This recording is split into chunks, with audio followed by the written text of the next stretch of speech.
नमस्कार, मैं ममता पंकज। ये रासत्ता एक्सप्रेस। रासत्ता एक्सप्रेस के पॉलिटिकल मैटर में बात करने जा रहे हैं जातीय जनगणना से जुड़ी एक बड़ी खबर के बारे में। जातीय जनगणना जो है विपक्ष का एक बड़ा मुद्दा रहा है और हमेशा से विपक्ष जो है इन सारी चीजों को लेकर केंद्र सरकार को जो है घेरता रहा है। अब इन सारी चीजों के जवाब देते हुए केंद्र सरकार ने एक बड़ा ऐलान कर दिया है। उसने घोषणा कर दी है कि वो अगले साल से जातीय जनगणना की शुरुआत करने जा रहा है। यानी कि विपक्ष के एक बड़े मुद्दे को जो है केंद्र सरकार ने लपक लिया है। अब इन सारी चीजों के चलते विपक्ष की क्या स्थिति होगी और केंद्र सरकार जो है इस मुद्दे को कैसे बुलाने की कोशिश करेगी, क्योंकि कई राज्यों में जो है विधानसभा चुनाव सर पर है और ऐसे में ये मुद्दा जो है काफी गर्माता हुआ नजर आ रहा है। तो अब इन सारी चीजों के चलते जब केंद्र सरकार ने ऐलान कर दिया है कि वो अगले साल से जातीय जनगणना की जो है शुरुआत करने जा रही है, अब लोगों के मन में तरह तरह के सवाल उठना लाजमी है। यानी कि लोगों के मन में जो है अब सवाल आने शुरू हो गए हैं कि जनगणना में कौन कौन से सवाल जो है उनसे पूछे जाएंगे। कैसा है वॉशरूम, कौन से आटे की खाते हैं रोटी, जनगणना में बताना होगा सब कुछ। सरकार पूछेगी हर सवाल और आपको देना होगा हर जवाब। आज हम आपको इस वीडियो में इन्हीं रोचक जानकारियों के बारे में अपडेट करने जा रहे हैं, तो बने रहिए हमारे साथ। तो देश में अगले साल जो है जातीय जनगणना की शुरुआत केंद्र सरकार जो है करने जा रही है, जहां की जनगणना देश भर में 2 फेज में जो है करवाई जाएगी। सरकार ने इसकी जानकारी देते हुए कहा है कि पहाड़ी राज्यों जैसे लद्दाख, जम्मू कश्मीर, उत्तराखंड और हिमाचल प्रदेश में 1 अक्टूबर 2026 से जनगणना जो है शुरू होगी। गृह मंत्रालय ने जो है जानकारी दी है कि जनगणना 2027 की प्रक्रिया 16 जून 2025 से आधिकारिक रूप से जो है शुरू हो जाएगी और इसे 1 मार्च 2027 तक जो है पूरा कर लिया जाएगा। वही सरकार 16 जून 2025 को जनगणना की और जातीय जनगणना से संबंधित अधिसूचना राजपत्र में जो है प्रकाशित करेगी और इसी दिन से जो है देश भर में जनगणना की प्रक्रिया की आधिकारिक शुरुआत जो है मानी जाएगी। अब इन सारी चीजों के चलते लोगों को जो है यही प्रश्न जो है मन में आ रहे हैं कि ये जनगणना की प्रक्रिया जो है किस तरह से शुरू होगी और इसमें किस किस चीज की गणना जो है की जाएगी। तो इसमें जो है ना सिर्फ लोगों की संख्या जो है गिनने की प्रक्रिया होगी, बल्कि इसमें जो है सरकार को ये समझने में भी मदद मिलेगी कि जनता किन परिस्थितियों में जो रह रही है, किन चीजों की उसे आवश्यकता है और किन क्षेत्रों में जो है सुधार किया जाना चाहिए। इससे पहले भारत में पिछली बार जनगणना 2011 में हुई थी और 2021 में जो है प्रस्तावित जनगणना कोविड महामारी के चलते जो है स्थगित हो गई थी। अब केंद्र सरकार ने जो है घोषणा की है कि जल्द ही देश में अगली जनगणना की प्रक्रिया जो है शुरू हो जाएगी। तो आइए जानते हैं कि जनगणना कैसे होती है और किन सवालों को जो है आम जनता से पूछा जाता है। इसके साथ ही साथ एक बड़ा सवाल ये भी है कि कितने चरणों में होगी जनगणना। तो जनगणना जो है 2 चरणों में होती है, हाउसिंग सेंसस और पॉपुलेशन सेंसस। यानी कि पहले चरण में यानी कि हाउसिंग सेंसस में जो है घर से जुड़े सभी पहलुओं की जानकारी ली जाती है और इसमें केवल ये नहीं पूछा जाता है कि घर में कितने लोग रहते हैं, बल्कि ये भी जो है वो पूछा जाता है कि घर की दीवारें मिट्टी से बनी है या ईंट पत्थर से, फर्श कच्चा है या टाइल्स वाला है और छत किस तरह की है। यहाँ तक कि ये भी जो है रिकॉर्ड रखा जाता है कि वॉशरूम की व्यवस्था कैसी है और क्या वो जो है निजी है या सामुदायिक, और शौचालय का वेस्ट जो है वो कहाँ जाता है और सेप्टिक टैंक में या सीवर से जुड़ा है या कोई व्यवस्था जो है वो की गई है या नहीं की गई है। यानी कि छोटी से छोटी जानकारी जो है वो जुटाने की कोशिश की जाती है। जनगणना केवल जो है आबादी की गिनती तक जो है सीमित नहीं होती है, ये सरकार को जो है जनता की जीवन शैली, उनकी ज़रूरतों और सुधार के क्षेत्रों को समझने में जो है एक महत्वपूर्ण साधन है। भारत में जो है अंतिम जनगणना 2011 में हुई थी और 2021 में प्रस्तावित जनगणना जो है कोविड-19 की महामारी के कारण जो है स्थगित कर दी गई थी।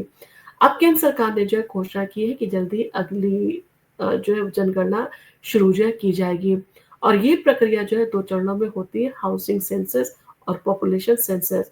तो आइए जनगणना के विभिन्न पहलुओं को जो है जानने की कोशिश करते हैं और उससे जुड़े सवालों को जो है विस्तार से समझते हैं।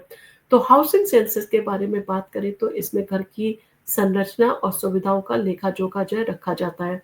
तो हाउसिंग सेंसस में जो है घर से संबंधित हर छोटी-बड़ी जानकारी एकत्र की जाती है और ये ना केवल जो है वो घर में रहने वाले लोगों की संख्या तक सीमित है, बल्कि घर की संरचना और सुविधाओं को भी जो है गहन विश्लेषण इसमें जो है किया जाता है।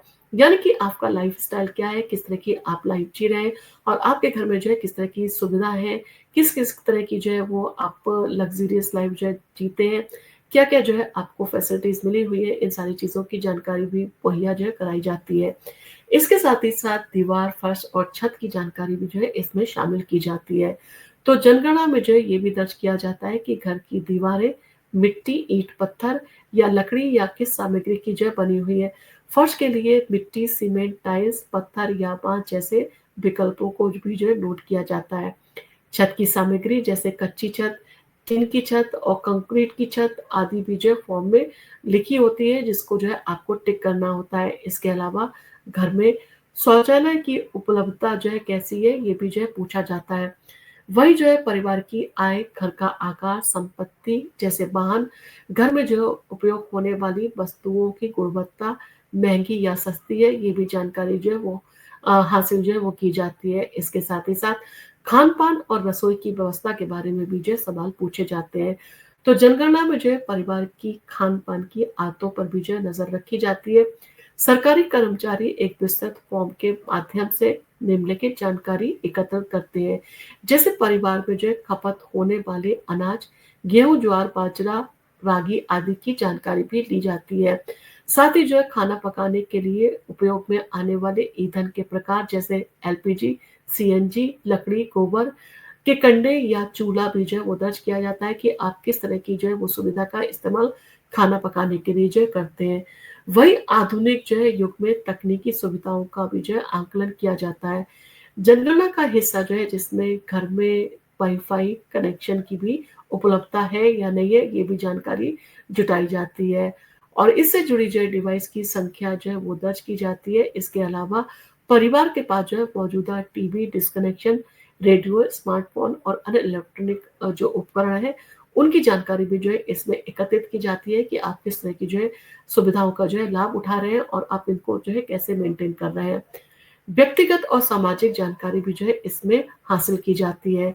वही जनगणना में जो है प्रत्येक व्यक्ति से संबंधित विस्तृत जानकारी एकत्रित की जाती है, जो सामाजिक, आर्थिक और शैक्षिक पहलुओं को जो है दर्शाती है, जिसमें व्यक्ति का पूरा नाम, लिंग यानी कि पुरुष, महिला और किस जो है वो लिंग के ये सारी जानकारी भी जो है अंकित जो है की जाती है।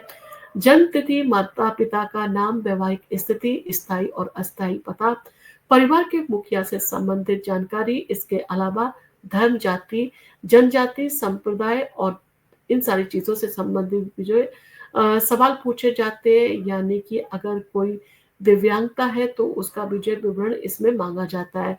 वही व्यक्ति के पेशे और रोज़गार से संबंधित जानकारी भी जो है इसमें माँगी जाती है।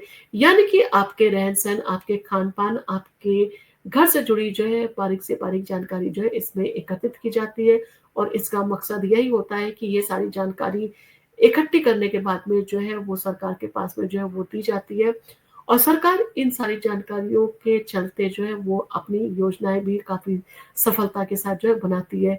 यानी कि उसे पता हो जाता है कि किस क्षेत्र में जो है उसे सुधार करना है और कौन से ऐसे लोग हैं जिनके लिए जो है वो जो बेसिक जो ज़रूरतें हैं वो मुहैया करानी चाहिए। यानी कि जिस तरह से आप देखते हैं खाना जो है वो आपने देखा काफ़ी लंबे समय से कोविड कोविड के समय से जो है सरकार जो है राशन मुहैया करा रही है, तो ये सारी चीज़ें भी इसीलिए जो जानकारी में एकत्रित की जाती है, ताकि जिन क्षेत्रों में जो है लोगों के पास में अच्छी सुविधाएँ उपलब्ध नहीं है, तो वहाँ के रहने वाले लोगों के लिए जो बेहतर सुविधाएँ उपलब्ध करवाई जाएँ। अगर वहाँ पर राशन की कमी है, तो राशन जो है उसे मुहैया कराया जाए। अगर वहाँ पर सड़कें अच्छी नहीं है, तो वो सड़कें जो है बनवाई जाएँ। अगर लोग जो है अच्छी स्थिति में नहीं रह रहे हैं, तो उनकी स्थिति को जो है सुधारने के लिए जो है वो सरकार योजनाएँ लेके आए। अगर लोगों को जो है वो पौष्टिक खाना नहीं मिल रहा है तो उन्हें पौष्टिक खाना जो है उन तक पहुँचाया जाए और इन सारी चीज़ों के लिए जो है सरकार ये सारी जानकारियाँ एकत्रित करती है ताकि लोगों के लिए जो है वो तरह-तरह के प्रोजेक्ट जो है वो लॉन्च कर सके। लोगों के लिए जो है तरह-तरह की जो है योजनाएँ वो लेकर आ सके और इसका फ़ायदा सीधे तौर पर लोगों को मिले।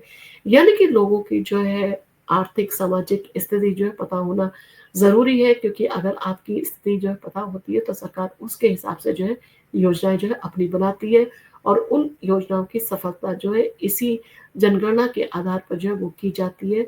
यानी कि किसी भी योजना की सफलता जो है वहाँ के लोगों की जनगणना के ऊपर जो है वो निर्भर करती है कि लोगों को जो है किन योजनाओं को ज़्यादा से ज़्यादा लाभ मिल सकता है और किस तरह की योजनाएँ जो है बनाई जानी चाहिए और योजनाओं को डिज़ाइन करते समय जो है जनगणना काफ़ी महत्वपूर्ण जो है रोल भी निभाती है।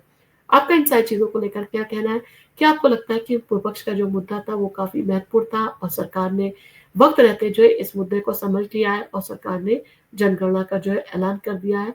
कहीं न कहीं केंद्र सरकार को जो है इन सारी चीज़ों से मजबूती मिलती हुई दिखाई दे रही है।